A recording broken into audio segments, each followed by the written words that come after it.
Welcome, Vulgar Pal, Joe Pal, Puttyman here, and I just got finished watching Shang-Chi and the Legend of the Ten Rings, and oh my god, we are back in Marvel business, guys. So, before we get started, if at any point you do like this video, make sure you hit the like button, make sure you hit the subscribe button.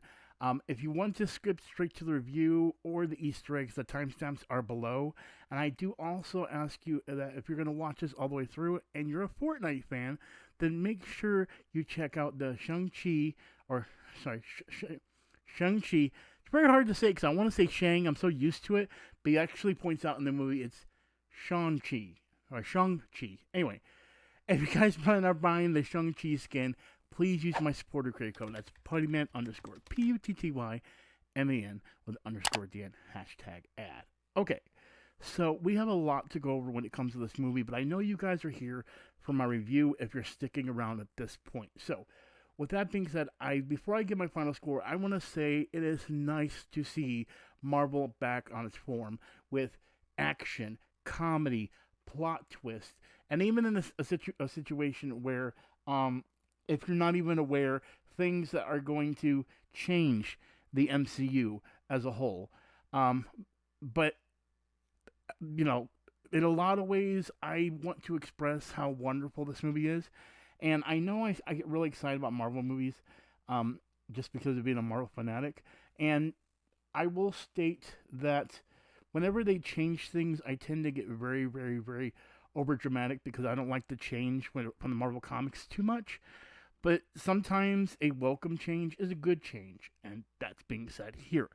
But what I do want to go ahead is talk about some of the characters. First off, the actor Simu Liu. I'm going to mess up some of these Chinese names, so I want to apologize ahead of time when it comes to this, that I will be butchering names. I know the only person's name I will mess up will be for Katie's, and we'll get to that in a second. But Shang-Chi, or Shang-Chi, is an amazing character. The actor that plays him is an awesome character. For those that don't know, he's a master of martial arts. Think of him as Bruce Lee in the Marvel Cinematic Universe. He is an amazing, amazing character, and I love the actor that played the role of this character.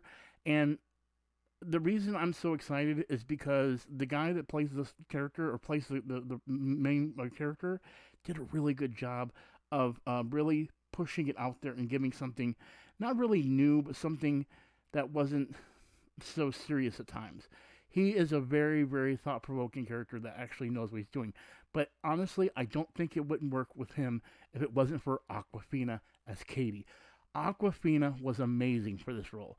She is an awesome character, she's enjoyable, and she makes the movie lighthearted and funny. I love this character.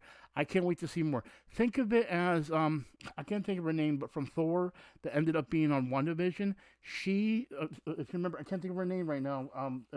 I know one of my viewers knows her name, but I just can't think of her name at the moment. But anyway, a brain fart because I'm thinking of this movie. But this is what Awkwafina is. That's what she brings to this character, and I really, really love it. And I love that they created her for this role. And then there comes the Mandarin. Actor, amazing. Role, amazing. I have a lot to go through when it comes to the Easter eggs. I'm just going to state this as a state-out fact. This movie was amazing. We are back on the Marvel front. I'm not going to say it's the best Marvel movie. Definitely isn't. But compared to what it was, compared to what Black Widow was, I understand why they wanted to put this in theaters. It is not something you want to put on Disney+. The special effects, the action, oh my god, the action scenes are amazing.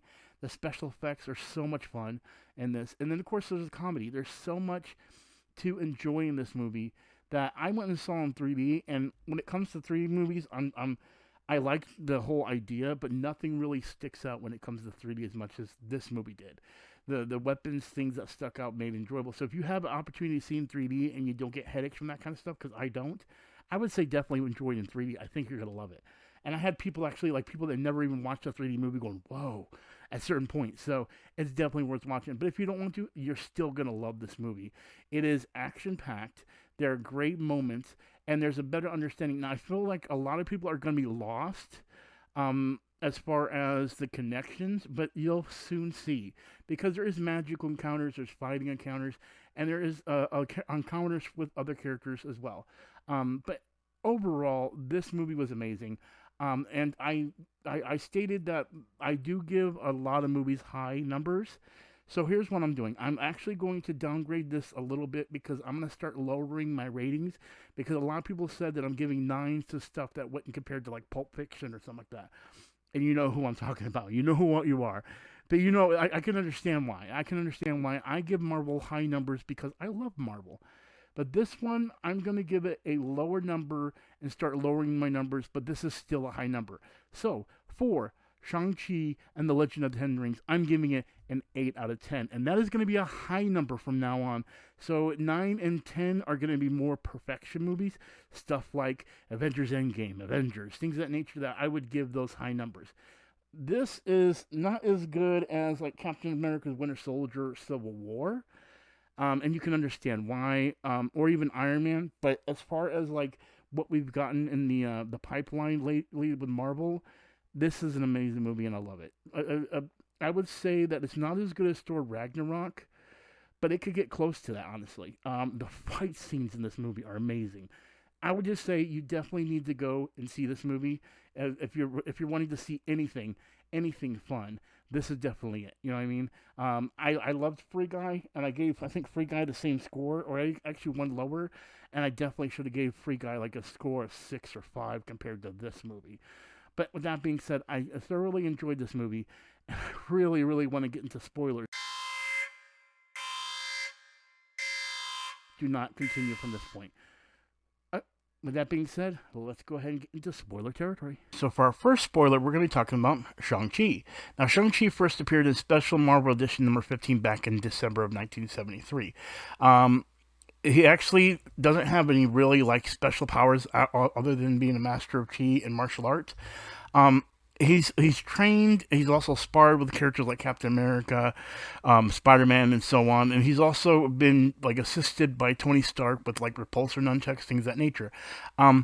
Now understand though that he was actually not acquired, but his father in the comic books is actually a character named Dr. Fu Manchu, and he was acquired by another another comic book company. I can't remember what it is or the character was, and then they made Shang-Chi as the son of Dr. Fu Manchu. So Mandarin wasn't actually his actual father. You are not the father! In the comic books.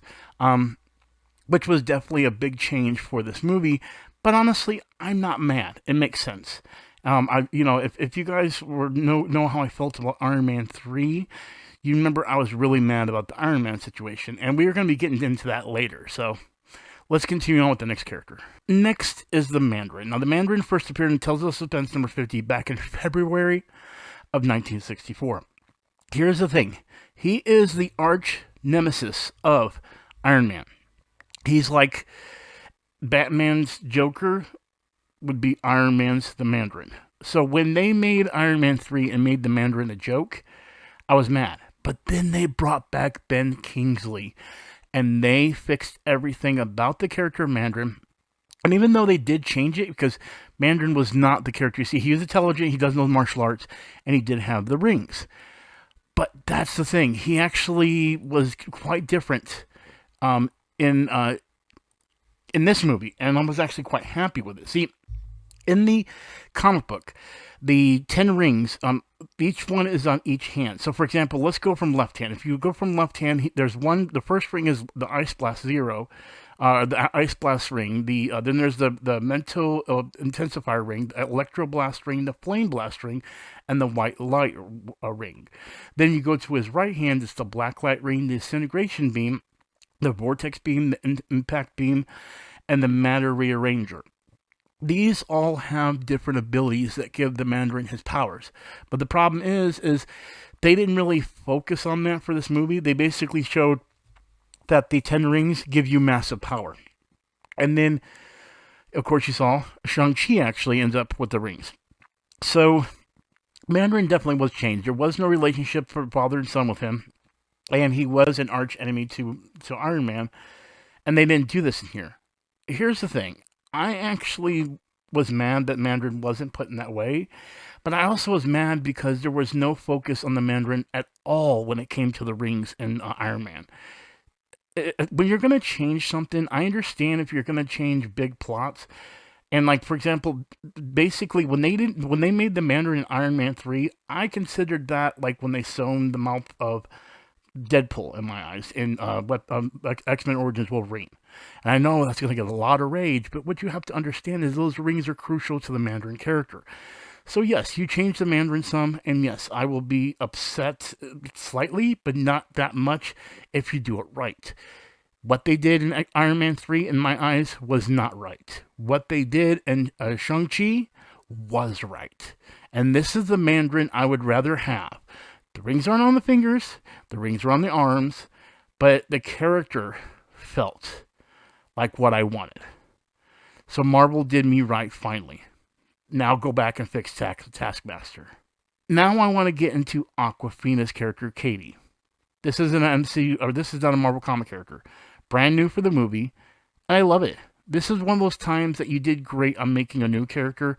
It was enjoyable. You made this role for Awkwafina, I think, and you did a good job on it. So let's move on to the next character. Liko Wu, Shang-Chi's sister. So, Liko Wu is a character that works for MI6, or is an agent at MI6, and is also a master of martial arts. Okay, so here's the thing. The Mandarin also controls the hand that you see with your Daredevil things of nature, and then the 10 rings, the Empire of the 10 Rings.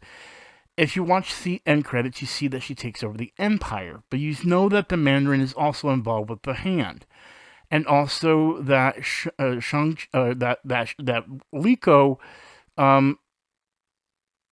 could be a clue to the sister hand, which is actually Shang-Chi's sister, because actually in the comic books, Liko Wu is not Shang-Chi's sister, but his love interest.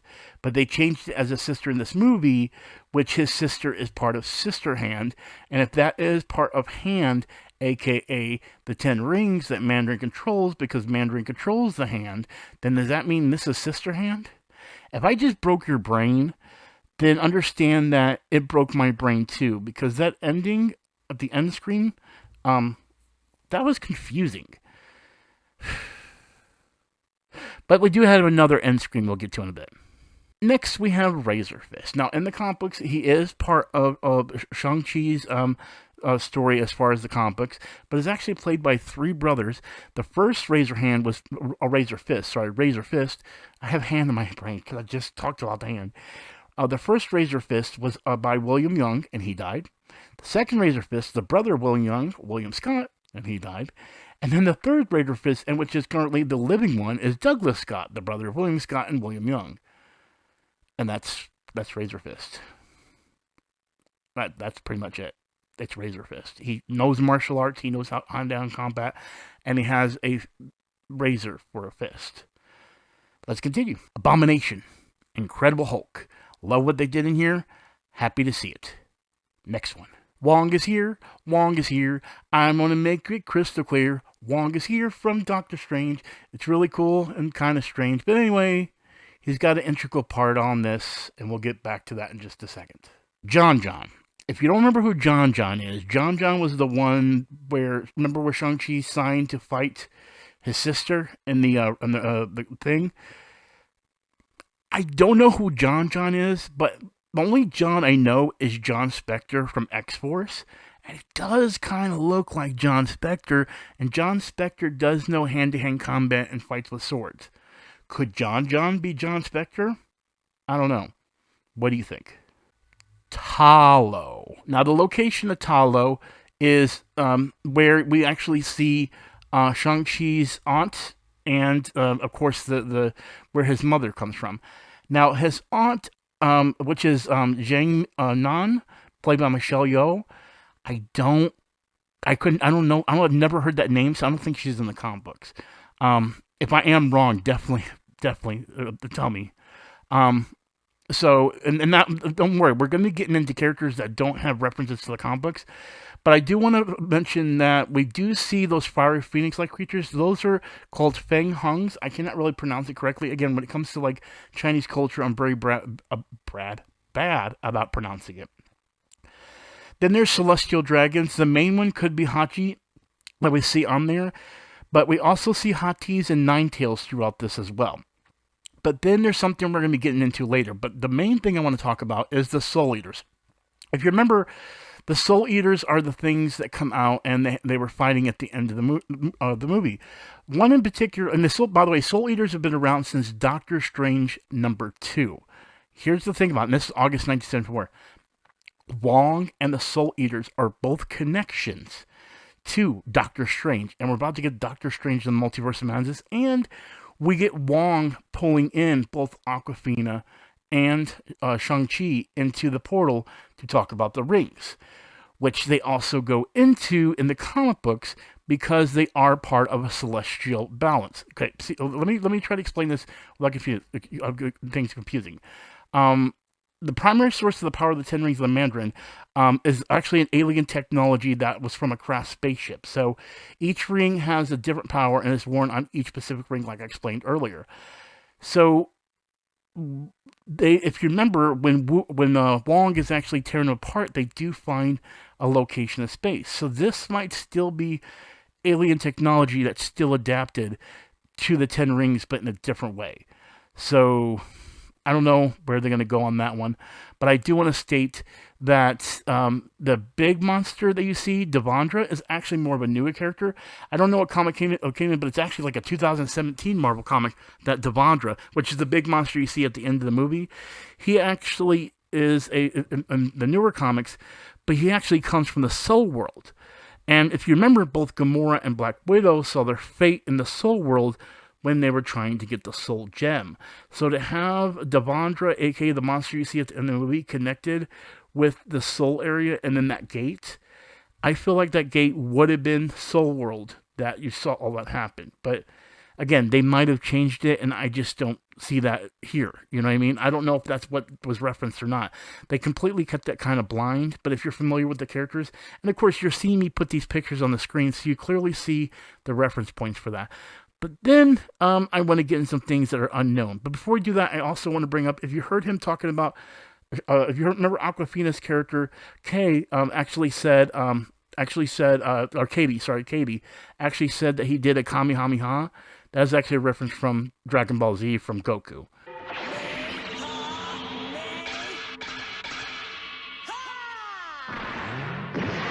I just had to put that in there because I know regulars that are big Dragon Ball Z fans will love that reference, but there'll be people that don't even know what that reference was. So that's the final Easter egg in that. Then the last thing is at the end, we see Captain Marvel. Wong is communicating with Captain Marvel and then Dr. Bruce Banner, and he's no longer Hulk. Where does this take place? Does this take place before he becomes the Smart Hulk? Or is this before? Because his arm's messed up too. And that's where I'm very confused. I don't know where the timeline on this. So if you can tell me in the comments where the timeline for this would be, because the Katie and Shang-Chi both end up with Wong and Captain Marvel. But see, Captain Marvel doesn't have her hair cut down. So this might, I think this movie takes place before Endgame? What? That does not make sense. Someone tell me in the comments below. Where does this take place in the MCU? Anyway, let's get into the unknown. So for the unknown, there's two things. They talk about the Iron Gang when Shang-Chi's mother dies, and I don't know anything called the Iron Gang. The only thing I could say that could be close to is Iron Fist, which then could connect the Iron Fist Netflix series, which would also make sense because of Iron Fist and Shang-Chi. So, I don't know. And then the biggest thing, which, honestly, this is the reason why I'm literally recording this about 12:45 a.m. and I got home about 11. But the reason it took me so long to actually get this review started was, who's Morris? So, if you don't remember, Sir Ben Kingsley plays Trevor Slattery, the fake Mandarin that was in Iron Man 3, which, by the way, he did an amazing, amazing job in this role. But who the heck is Morris? This is a four-winged creature with 6 legs. There's more of them out there in Talo. And I actually didn't get into Talo, but Talo is actually different in the comic books. It's actually in the Thor comic books. And it's actually an interdimensional location. And some of the creatures that you did see there are there. But then there are characters that were not in Talo that are in the comic books. So sometimes they take stuff like that out. But of course, Morris is from there, which, by the way, the scene with Ben Kingsley, I literally was like, oh no, when Morris saw Ben Kingsley lying on the ground. And you could see Morris like getting all sad. But you were there. If you're watching this Easter egg, you're definitely there. If you weren't, I'll explain it. Sir Ben Kingsley is on the floor dead, and Morris, the little creature, which, by the way, that relationship in the movie was amazingly adorable. But then all of a sudden, he finds him dead on the ground. And of course, because he's an actor, he's like, I'm acting, play dead. And then you see Morris go and plays dead. Morris is going to be a fan favorite. Think of Morris as Baby Groot. People are going to love Morris just like they did Baby Groot. I see Morris stuffed animals. Morris. It's going to be like Grogu, a.k.a. Baby Yoda, Baby Groot, Morris. I want a Morris stuffed animal. I'm not going to lie. I want a Morris stuffed animal. But anyway, those are the unknowns, the Morris and the Iron Gang. I think I gotten everything that I saw. There were the characters, like I said, the Hatties and the Ninetales. Those are like just background characters. There's all the references when there's changes. And then the other thing, like I said, it was the whole thing with the multiverse being pulled in. But if the Soul Gem, or if the Soul World is that location that was behind the wall that his father was taken down to get to the mother, then I don't know. Again, I'm still trying to figure out in my head where this is all located in the world of the MCU. So if you have information, I have a feeling this actually takes place before Endgame. But see, again, another thing, Dr. Bruce Banner has his arm in the thing, just like he was with Smart Hulk in Endgame. So is he no longer Smart Hulk? Like, I don't know. What is going on? My brain is breaking, guys. Anyway, with that being said, I want to thank you all for watching. Make sure to like button, make sure to subscribe button. And again, if you guys are planning on buying the Shang-Chi skin on Fortnite, then please use my supporter creator code Puttyman_. That's PUTTYMAN with underscore at the end, #ad. And as always, I am Puttyman with Gamer Potheads. If you actually watched my Easter egg video part and didn't see the movie, go see the movie. Anyway, do not forget, we're multi-score. Peace out. I'll talk to you all later.